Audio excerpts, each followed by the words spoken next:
नमस्कार. मी भाऊ तोरसेकर. तुम्ही बघत आहात प्रतिपक्ष. मित्रांनो, भाजपचे पाठीराखे माझ्यावर प्रेम करतात, ही गोष्ट उघड आहे. माझे व्हिडिओ बघतात. पण त्यातली काही लोकांची अशी तक्रार आहे, आणि कधी कधी समोर किंवा इतर कुठच्या युट्यूब चॅनलवर खालच्या कॉमेंटमध्ये लिहितात की भाऊ तोरसेकरला राज ठाकरेंविषयी एक सॉफ्ट कॉर्नर आहे, आकर्षण आहे. आणि ते आकर्षण मी कधी लपवलेलं नाही. पण अधूनमधून ते आकर्षण का आहे, किंवा राज ठाकरे या व्यक्तीकडून आणि तरुण नेत्याकडून माझ्या अपेक्षा का आहेत, याचा खुलासा मी करत असतो. आणि ज्यांना तो समजून घ्यायचा त्यांनी घ्यावा, नसेल त्यांनी नका घेऊ. कारण मी राजकारण समजावण्याचा प्रयत्न करत असतो. तुम्हाला आवडणारं बोलणं, यातून व्ह्यूज मिळतील, पण तुम्हाला त्यामुळे राजकारणाविषयी प्रगल्भ होता येणार नाही, राजकारणाचा अभ्यास करायची सवय होणार नाही. आणि म्हणून उभारणारं नेतृत्व कुठचं आहे, उभं राहणारं उदय पावणारं नेतृत्व कुठचं आहे, किंवा ज्या नेतृत्वाचा ऱ्हास होतो आहे किंवा का झाला आहे, याचं विवेचन मी नेहमी अगत्याचं मानतो. आणि म्हणूनच राज ठाकरे हा विषय मला दुर्लक्षित करावा असं वाटत नाही. मी परत परत एक गोष्ट सांगतो की ज्या पिढीने किंवा ज्यांनी 1975 ते 1985 या काळात बाळासाहेब ठाकरे बघितलेले नाहीत, किंवा ज्यांनी 1988-90 नंतरचे बाळासाहेब ठाकरे बघितले, त्यांना राज ठाकरे समजून घेणं अवघड आहे. मग ज्यांच्या भूमिका स्थिर नसतात, ते अचानक इकडे जातात, पलटी मारतात, वगैरे वगैरे जे आरोप होतात, हे सगळे तुम्ही 40 वर्ष मागे गेलात तर बाळासाहेबांवर सुद्धा झालेले आहेत. आणि जसं आदित्य ठाकरे म्हणाले की मी संपलेल्या पक्षाबद्दल बोलत नाही, म्हणजे मनसेबद्दल, तशीच प्रतिक्रिया 75 ते 85च्या दरम्यान बाळासाहेब ठाकरे यांच्या खंबीर नेतृत्वाखाली असलेल्या शिवसेनेबद्दल दिली जात होती. 1970 मध्ये एका पोटनिवडणुकीत वामनराव महाडिक निवडून आले. तो शिवसेनेचा पहिला आमदार होता. पण तेच वामनराव महाडिक 1972च्या सार्वत्रिक निवडणुकीत त्याच परेल मतदारसंघात पराभूत झाले होते. आणि गिरगाव मधून प्रमोद नवलकर हा एकमेव शिवसेनेचा आमदार 1972 मध्ये निवडून आला. पण 72 नंतर 77, 80 अशा 2 विधानसभांच्या निवडणुका झाल्या, काही लोकसभा निवडणुका झाल्या. पण शिवसेनेचा तिसरा थेट जनतेतून येणारा आमदार निवडून यायला 1985 साल उजाडलं, जेव्हा माझगाव या गिरण गावाच्या मतदारसंघातून छगन भुजबळ आमदार झाले होते. मग 2 वर्षांनी परत पोटनिवडणुकीत, 2-3 वर्षांनी रमेश प्रभू हा चौथा आमदार निवडून आला.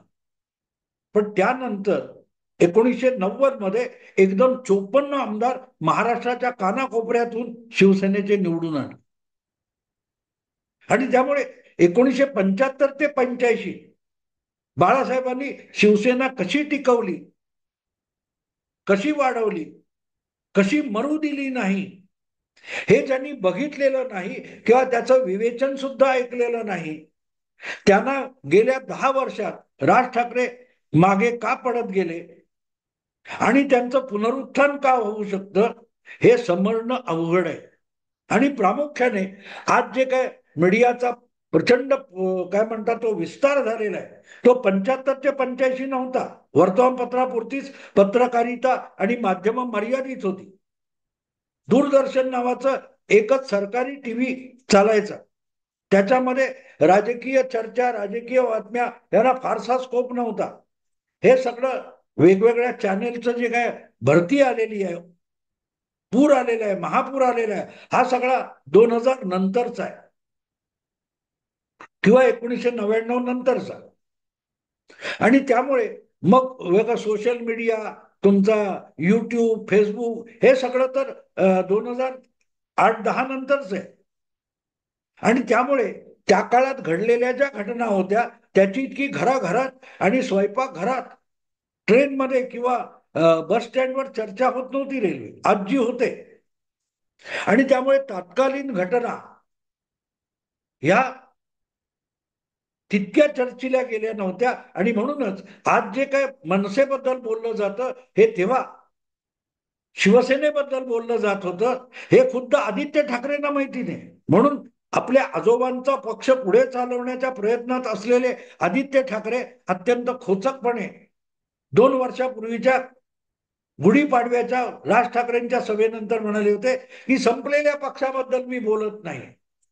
असो, आज हा विषय परत मी एवढ्यासाठी सांगतोय की तुम्हाला नेतृत्व गुण कळावे लागतात.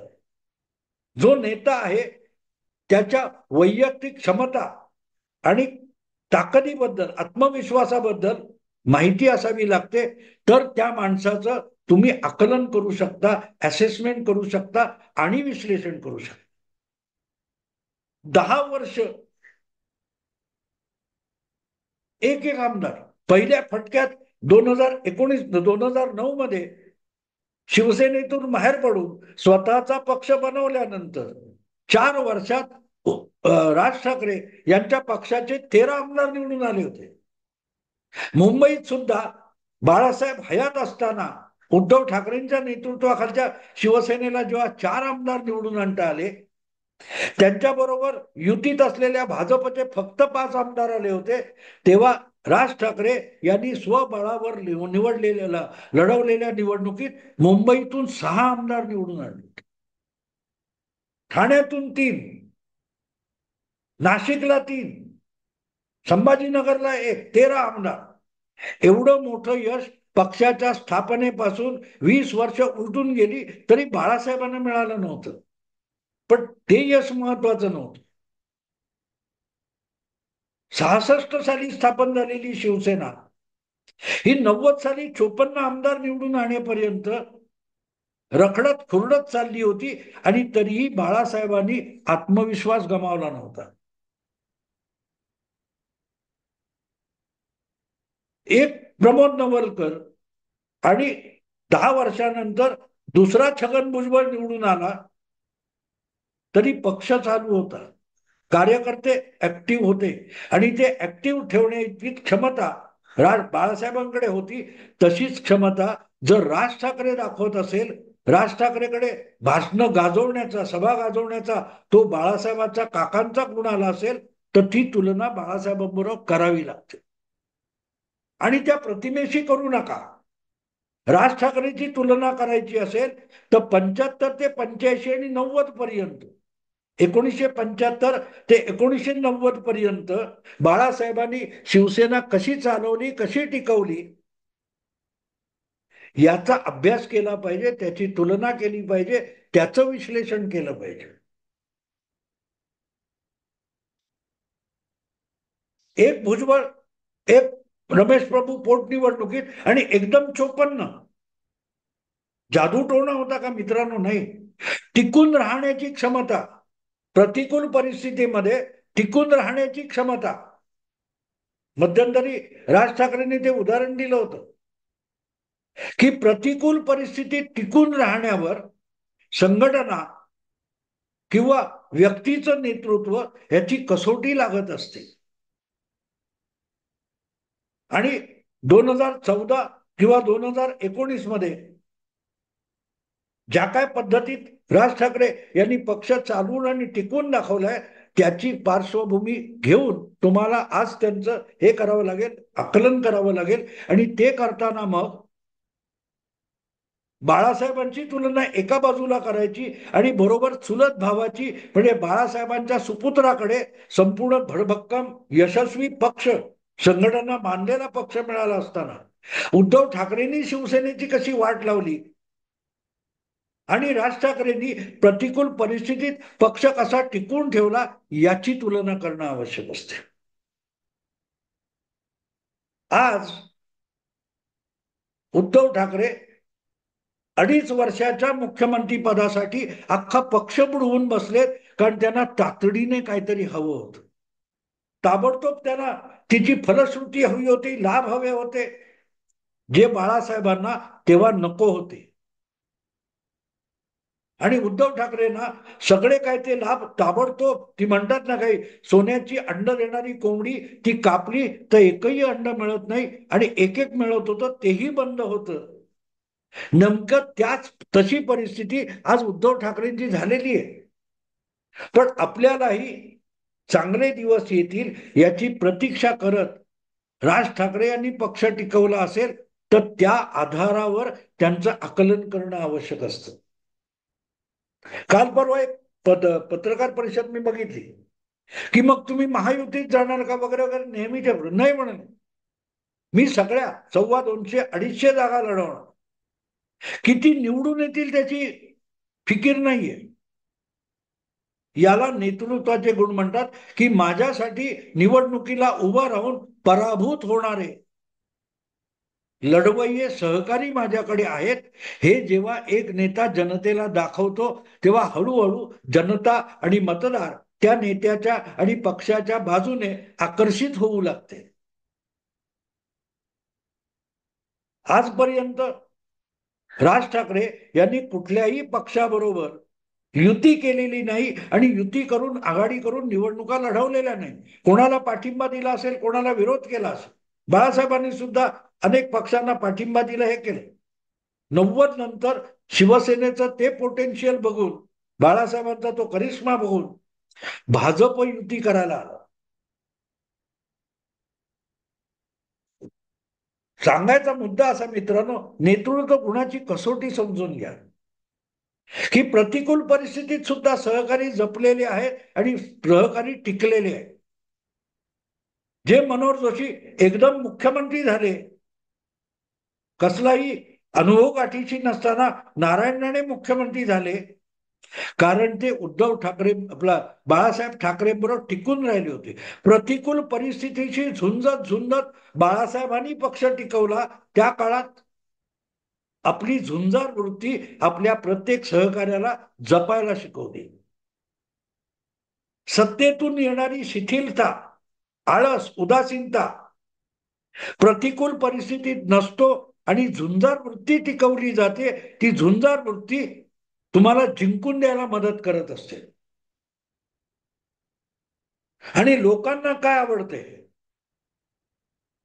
त्यानुसार जो नेता भरकटत जातो, सवलतीची आमिष दाखवून निवडणुका जिंकायला बघतो, तो नेता नसतो मित्र.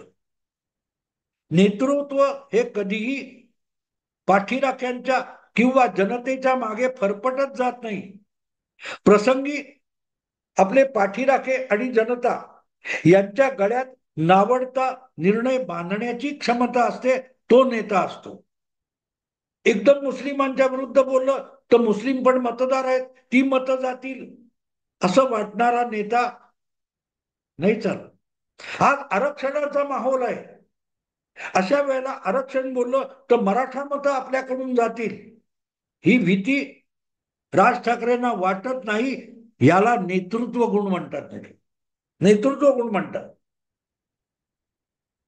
आणि म्हणून तुलना करायची तर वक्फ बोर्डाचा देखील, वक्फ बोर्ड टिकू, वक्फच्या जमिनीला हात लावू देणार नाही, इतके कट्टर इस्लामिक झालेले उद्धव ठाकरे आणि राज ठाकरे यांची तुलना करावी लागते.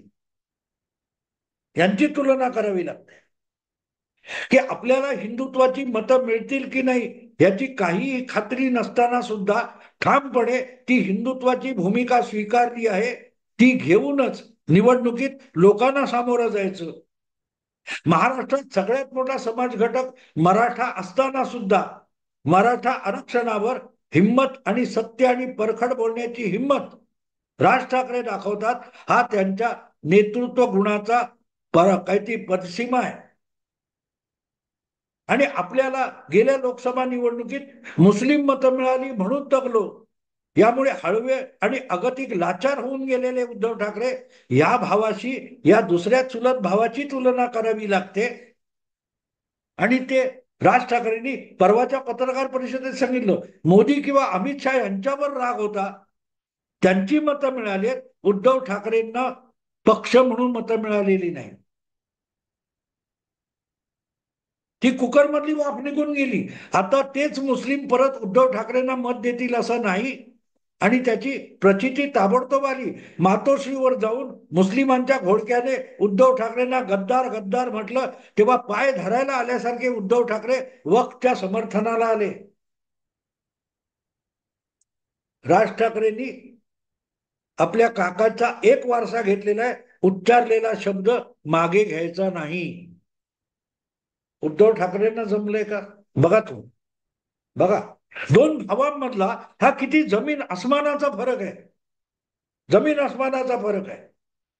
सत्तेसाठी लाचार झालेला एक भाऊ आणि सत्ता येईल न येईल ह्याची पर्वा न करता आपलं राजकारण करणारा आणि तरीही महाराष्ट्रभर ज्याच्या आवाजाचा, शब्दाचा, भाषणाचा आणि नेतृत्वाचा दबदबा आहे असा दुसरा भाऊ. यांची तुलना करावी लागते.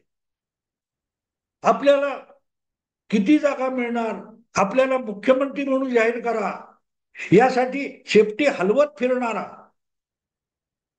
एक भाऊ आहे. त्यासाठी फडफडाट होतोय, आपलं नाव जाहीर होणार का, परत एकदा मुख्यमंत्री पद मिळणार का, यासाठी अगतिक झालेला एक भाऊ तुमच्या समोर आहे. आणि त्याच घरातला हा दुसरा भाऊ आहे, तो युती करून निदान 10 जागा आणू, कसंही करून सत्तेत बसू यासाठी बिलकुल प्रयत्न करत नाही. आपली ताकद जी काय असेल ती मतदाराने दाखवून द्यावी म्हणून मतदाराला थेट जाऊन भिडण्याची हिंमत दाखवणारा राज ठाकरे हा म्हणून महत्वाचा असतो. दिल्लीला जाऊन अमित शहाना भेटले, मोदींना भेटले, सगळं झालं, पण जागांसाठी बार्गेन केलं नाही.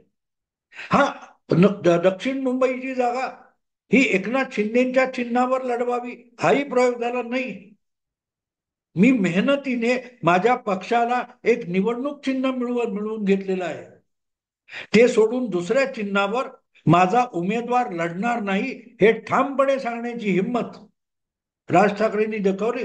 निवडणूक नको, लोकसभेत नाही लढवणार, पण दुसऱ्या पक्षाच्या चिन्हावर नाही लढणार. हा आत्मविश्वास ज्या माणसाकडे असतो ना त्याला राजकारणात आणि कुठच्याही लढाईमध्ये भवितव्य असतं. हातात हत्यार किती आहे, साधनं किती आहे दुय्यम, ती साधनं वापरण्याची मनगटात ताकद लागते. तुम्हाला माहिती आहे ना, तो शोले सिनेमातला एक मोठा प्रसंग आहे ही समोर बंदूक पडली आहे पण शाल पांघरलेला तो ठाकूर ती बंदूक उचलून त्या दरोडेखोरांवर रोखत नाही म्हणून तो जय गुरु संतापतात आणि मग ती शाल काढल्यावर कळतं त्याला हातच नाही. त्यामुळे ती बंदूक समोर असून, तलवार समोर असून उपयोग नसतो, ती उचलण्याची मनगटात ताकद आणि मनात हिंमत असावी लागते. नसेल तर सगळी साधनं असून सुद्धा तुम्ही लाचार आणि अगतिक असता.